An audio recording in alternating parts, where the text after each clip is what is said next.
So normally I'm willing, baby, to survive any horror TV show or any horror movie. That's just a sensibility of mine, and it feels like it's got probably much more elevated since I became a father myself. So that's just been a sensibility that I've noticed about myself as a horror fan, as I've gotten older through the years. But I'm willing to make an exception with this one. So, hi guys, we welcome to my review of It Welcome to Derry. This is a show developed by Andy Muschietti, Barbara Muschietti and Jason Fuchs, who were involved with the 2017 and 2019 adaptations of It, which this series serves as a prequel to. So yeah, I was. This was a TV show that was really high on my radar. It was one of the most anticipated shows of this year, and a big reason for that is because of my love for this character and this lore and the source material. I've read the original Stephen King novel, as much as a brick of a book as that is. I'm a big fan of the 1990 miniseries for all of its faults. I still have a large charm for that. You can check my review of that miniseries on my channel here. I've also reviewed the 2017 and 2019 adaptation for this, which you can also check out here, like I said. And this TV show acts as a prequel to those adaptations. And the 2017 adaptation in particular is one I feel like I probably hold the most dearest, because as much as I love our 1990 miniseries, there was still a part of me that kind of longed for an adaptation, but I felt was more capturing of the spirit of the book, which I feel the 2017 adaptation went more towards. So yeah, like I said, this TV show picks up a generation before the 2017. We picked the action up during the 1960s. It ends up we start off following this kid who is sneaking to the cinema. Watching Music Man. He ends up getting caught, he ends up getting kicked out for reasons we don't quite understand. His backstory is still a bit of a mystery, but we know that he's then trying to hitch a ride to get out to Derry, and he ends up hitching a ride with what is kind of like presented as your stereotypical idealistic family of that kind of time period, and then pretty soon we find out this is anything but, and this is just another iteration of Pennywise, and we see the mother quite literally and quite explicitly give birth to this baby mutant bat. Bat baby thing that just ends up just flying around, and we are presumably left to presume that it is killed this kid. And so we then move the action to a few months later, where we are following these kids who have been their school friends of this kid, Matty, and then we are basically following their investigation into trying to find where they're trying to find what happened to him.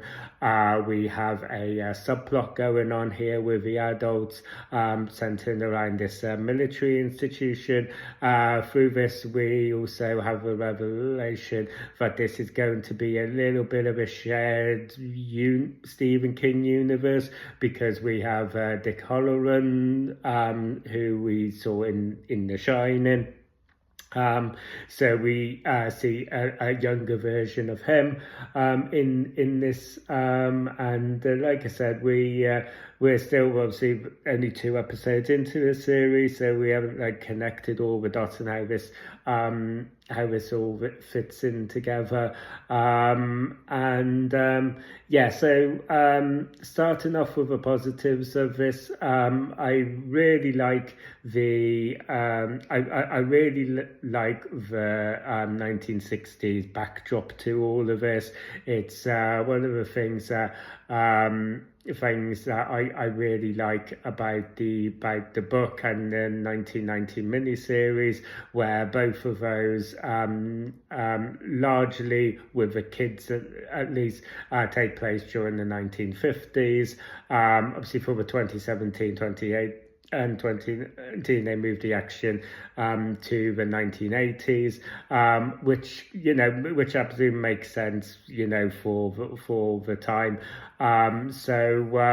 But we just so just kind of moving it back a generation to the 1960s and having this as the backdrop to all of this horror is just from an aesthetic point of view and from a stylish point of view, I just really like that. For that reason, I'm kind of hoping that that the rumors are true and we get this 3-season long story where each series is going back a generation, so we can see like the 1940s and 1920s being a backdrop to all of this horror as well. I think that would be really cool, but yeah, we'll just have to kind of wait and see how it goes. So I'm really liking all that.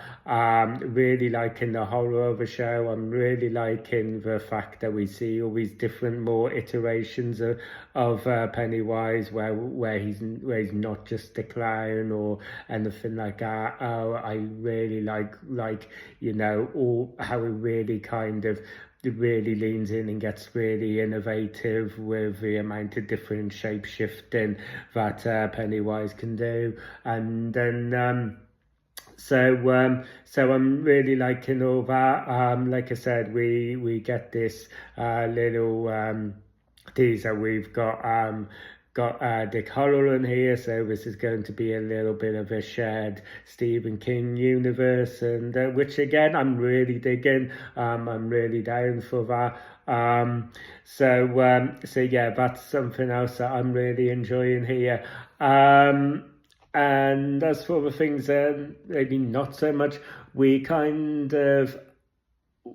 I'm still not too sure on, and it's always difficult to think, because obviously, like I said, we're only a couple of episodes in, so, and doing these sort of like episode by episode reviews are kind of tricky, because you're obviously having to react and review to something that's incomplete. So a lot of kind of what I'm saying could either go up or down by the end of the season, depending on how it all kind of, the show itself ends up playing out.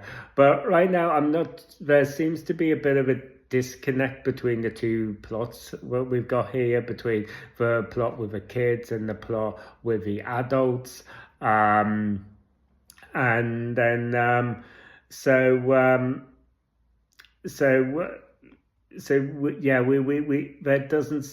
seems to be a bit of a disconnect, and I'm not too sure where the through line is with these two. I'm not too sure where the connective tissue between these two plot threads are going to be. Like I said, I'm sure that's all will be rectified as the show develops.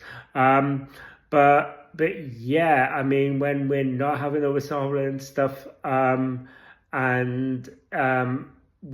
I'm not being captivated by this 1960s backdrop and stuff, when I look squarely on the story that's unfolding here, I gotta say I'm not as that engaged by it at the minute. I didn't find myself particularly engaged by too many of the kids here, although that kind of, for reasons I won't go fully into, that kind of gets rectified a little bit by the end of episode 1 here, which ends in true shocking style, to the point where I was kind of a bit like, Well, I don't know where you're going to go with this TV show now. Like, I have no idea where you're going to go with this TV show when, that's how you end your very first episode.